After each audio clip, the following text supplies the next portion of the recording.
All right, Shalom. First and foremost, as always, I'd like to give all praise, honor, and glory unto Yahweh, Bahashem Yahushai, Bahashem Rachaha Kwadash. Double honors unto the apostles and elders of Great Millstone who rule well. Salutations to you, sincere, hopeful elect Akim. Ma'a Arabahim Arabai Alak, 144,000. All right. Shalom to you, fellow laborers out there. So as you see, this is from Sky News article dealing with these tariffs. Okay. And you know what? Matter of fact, give me 1 second real quick. I want to pull something up. All right. I had to pause the video real quick to pull a map up. So as you see from this article, the title, it reads American Businesses Caught in Donald Trump's Tariff Crossfire.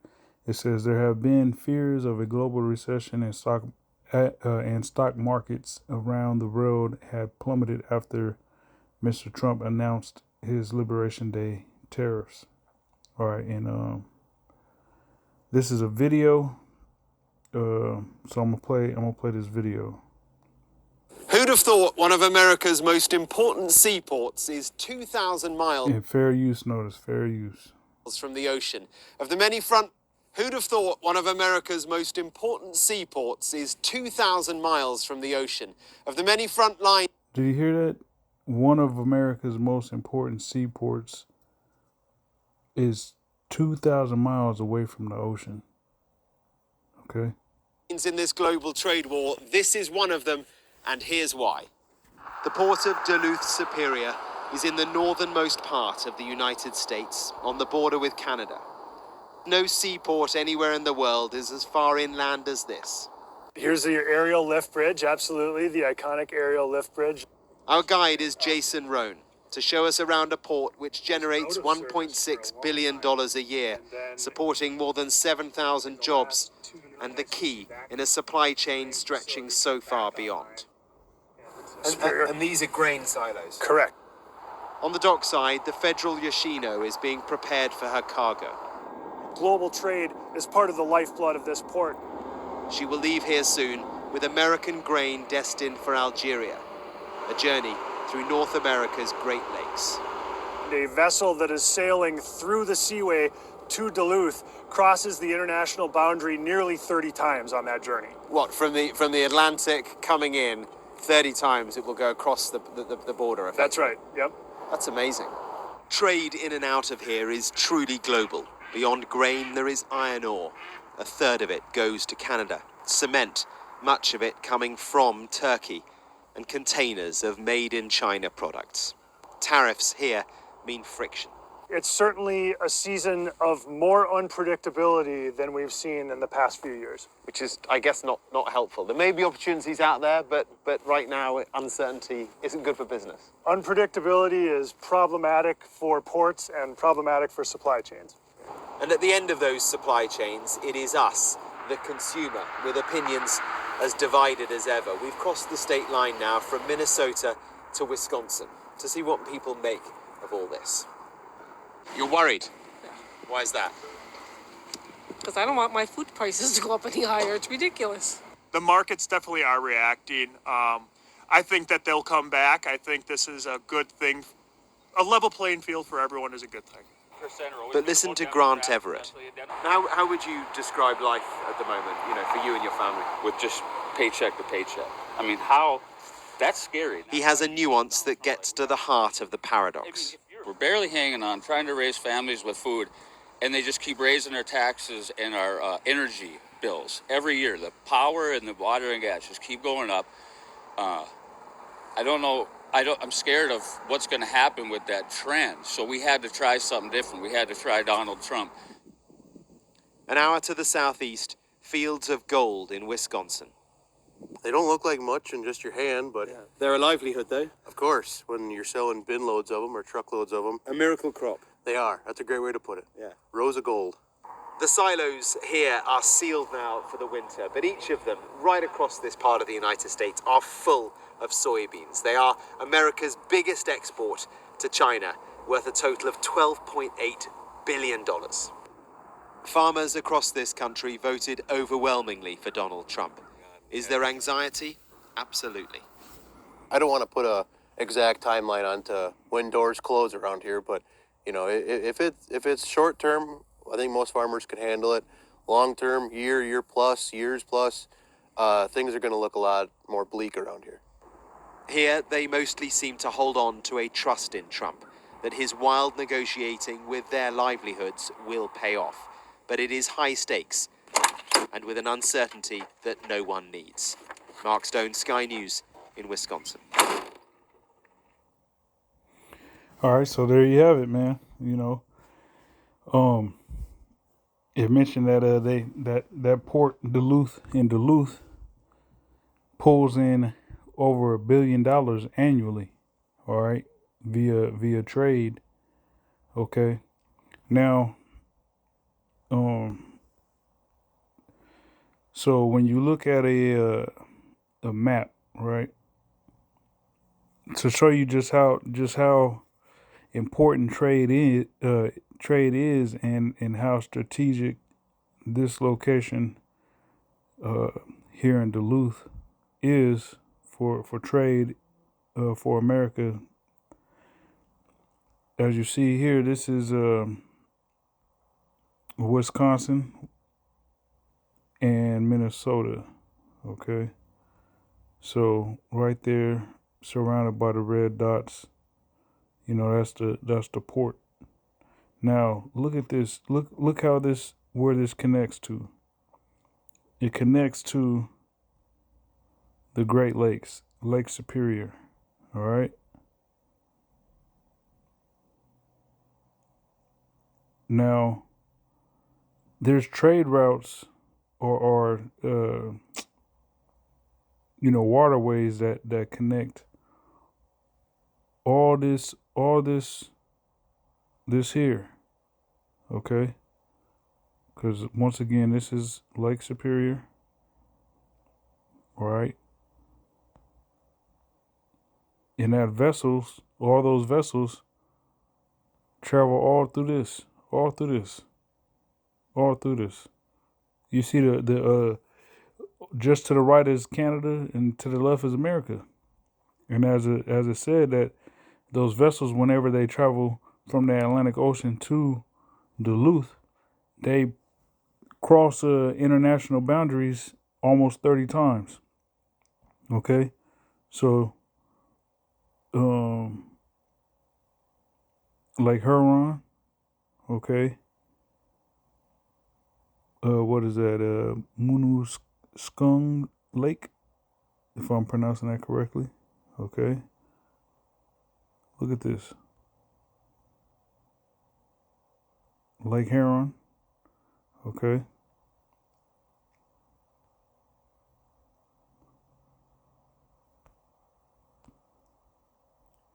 Travel through here. Those vessels. All right, now this is Michigan. Okay. Lake Erie. So those vessels travel all through this. Okay. Through Lake Erie. Up to Lake Ontario. All right. Through Buffalo, New York, Niagara Falls.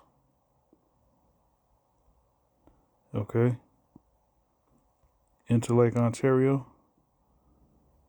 Through Kingston. All right. Canada. You got Fort Drum, Watertown, New York.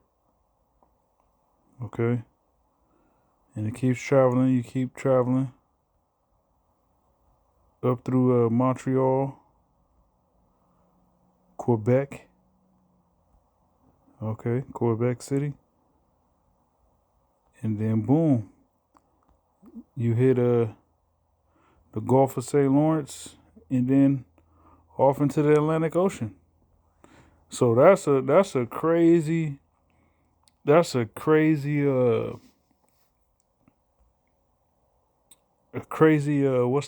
word, a route.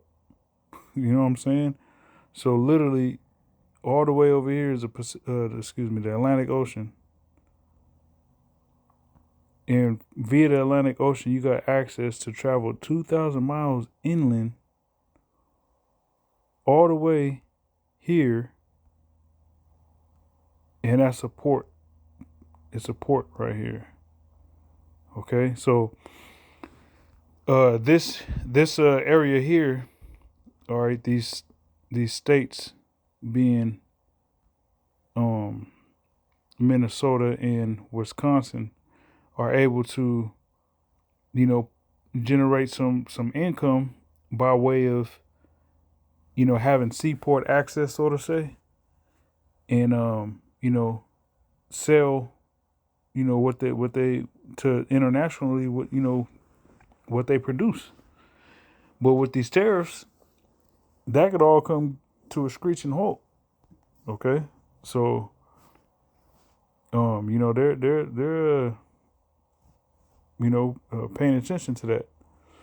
But the point of watching all that is to show that there's going to be a definite famine here in America. All right, and the scriptures clearly go into that. So I want to read this here in Genesis 41 and starting at 54. It says, "In the 7 years of dearth began to come." Actually, let me start at 53. "And the 7 years of plenteousness that was in the land of Egypt were ended." All right, so here in America, man, the decadence and the plenteousness that this place has experienced for so long is over. It's a wrap. All right, just like in ancient Egypt. Now, in ancient Egypt, you had our forefather Joseph, who was a very wise man. Help Egypt get through their hard times. But that's not going to be the case for this place, America. All right. So verse 54, it says, "And the 7 years of dearth began to come, according as Joseph has said, and the dearth was in all the land, but in all the land of Egypt there was bread." Okay, so being that this is the end of, the heathens rule, the heathens, any heathen nation in the seat of power, the Lord has not given them the wherewithal to store goods, to put away certain crops and things of that nature, to have a storehouse. The Lord didn't put it in Esau's spirit to do that. Ultimately, Salaki, give me a second.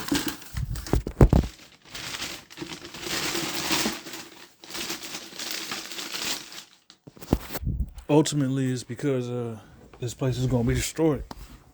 And it's, the elites are the ones orchestrating this collapse and this famine, But, this administration that's in office, this political administration, are causing this famine to come about, quick. When it actually happens, it's going to be here before people know it. Okay. It says, verse 55, it says, "And when all the land of Egypt was famished, the people cried to Pharaoh for bread, and Pharaoh said unto all the Egyptians, go unto Joseph, what he saith to you, do. And the famine was over all the face of the earth, and Joseph opened all the storehouses and sold unto the Egyptians, and the famine waxed sore in the land of Egypt, and all countries came into Egypt to Joseph for to buy corn, because that the famine was so sore in all lands." Okay, So the Lord is going to bring a sore famine to Babylon, man. Okay, and being that, you know, this is the end of our captivity. Okay, because when Joseph was in Egypt, we weren't in captivity, but you know, when he went back to the spirit world, you know, that's when that affliction and all that really came upon us. But there will be a very sore famine, you know, here in Babylon the Great, that is gonna, you know, do some damage, man. You know, a lot of people is gonna perish. You know, a lot of people gonna give up the ghost for the lack of you know, food and water, man. You know, but this administration, this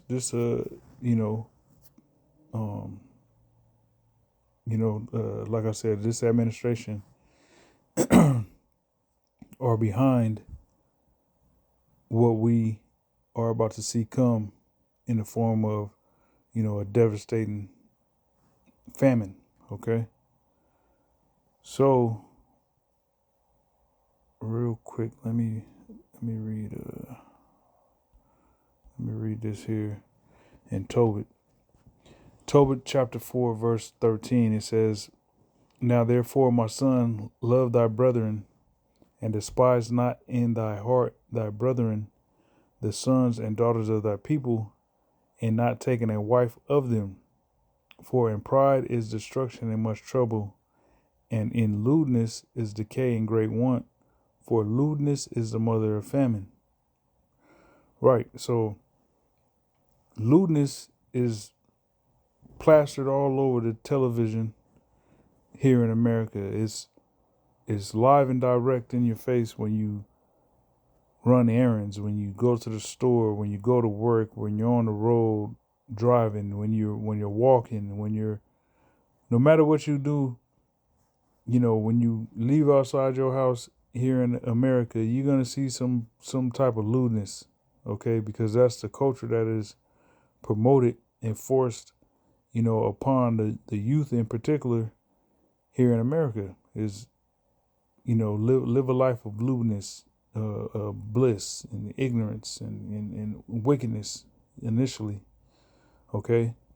And so the remedy for that is the Most High bringing a famine, you know, to have people wither away like sticks as a punishment for lewdness, okay? So the lewdness that America promotes and is saturated in is astronomical.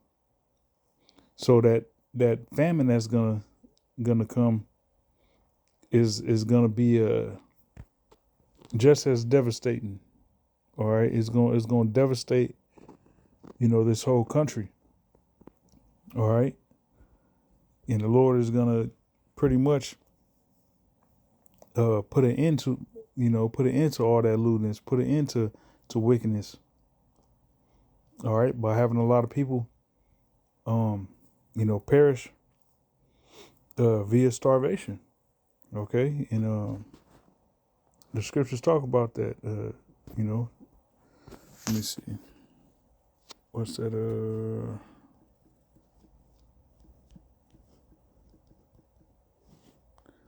Yeah, Lamentation 4:9. It says, they that be slain with the sword are better than they that be slain with hunger, for these pine away, stricken through for want of the fruits of the field. Okay, so it's better to die via the sword, to, you know, die in battle or get shot, you know, shot in the head or whatever, and you know, be out of there and you back in the spirit world just like that.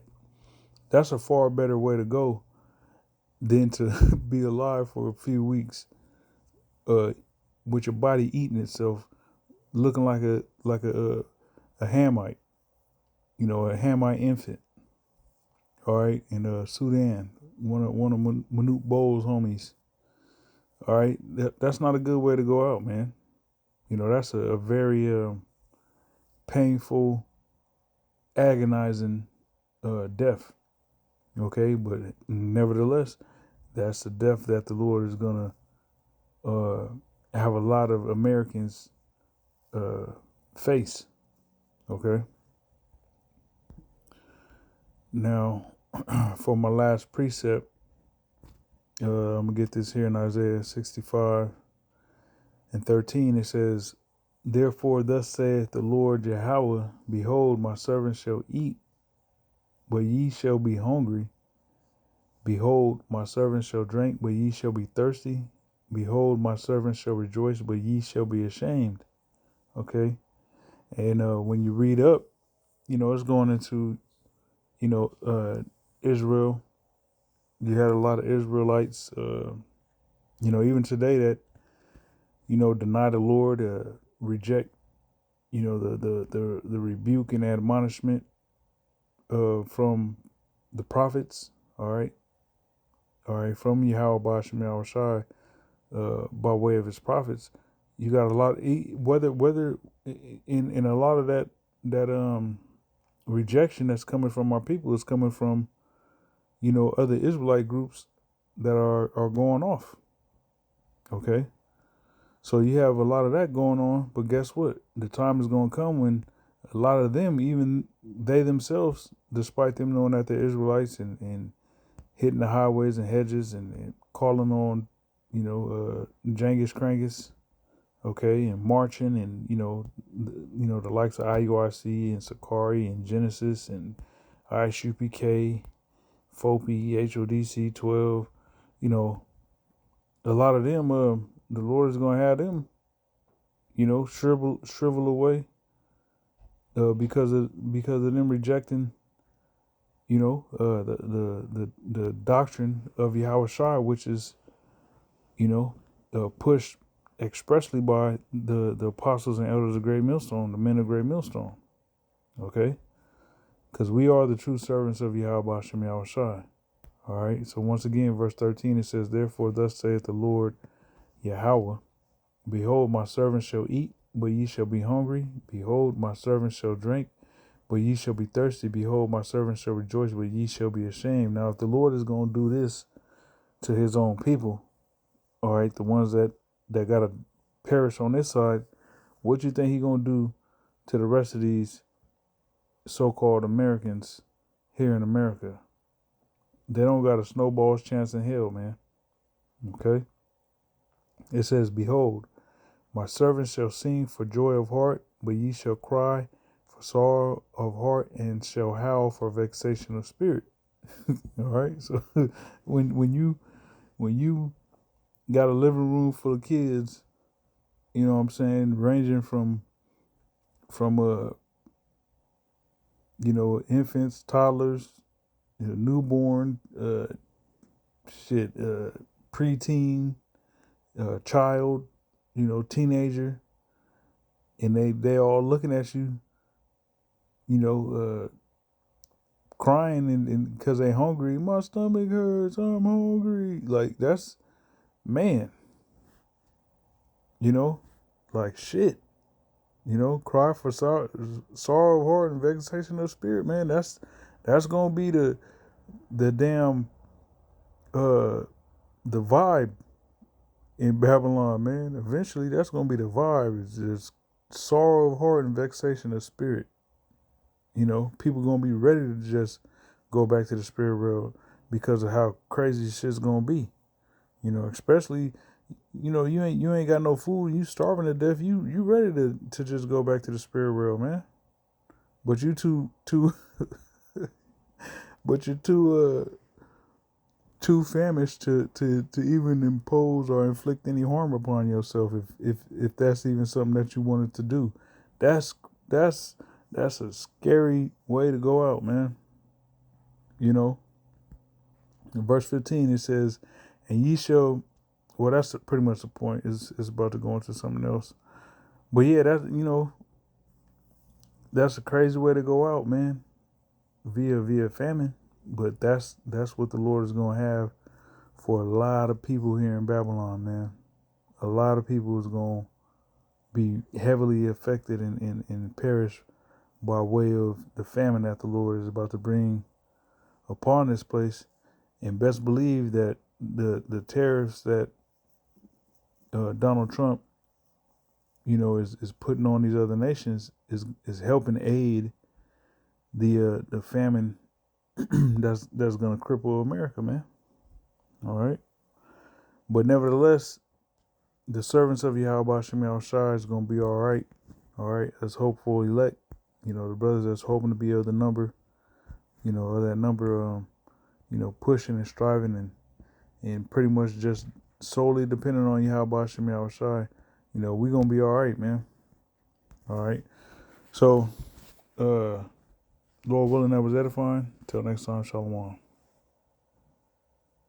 And another thing I wanted to mention, so like I should have mentioned this in the beginning. Welcome to the curses, okay? To the heathen, because that's pretty much what it is. Welcome to the curses. All right, the heathen about to really start feeling it. Just how we as Israelites have been feeling it. The one Israelite. The one Edomite that was being interviewed that had the hat on had mentioned that it was scary to see, where this thing is going and that he's living paycheck to paycheck. All right. And that's nothing new for Israelite. We've been living paycheck to paycheck. Okay. So, hey, welcome to the curses, man. But Lord willing, this has been edifying. Till next time, shalom.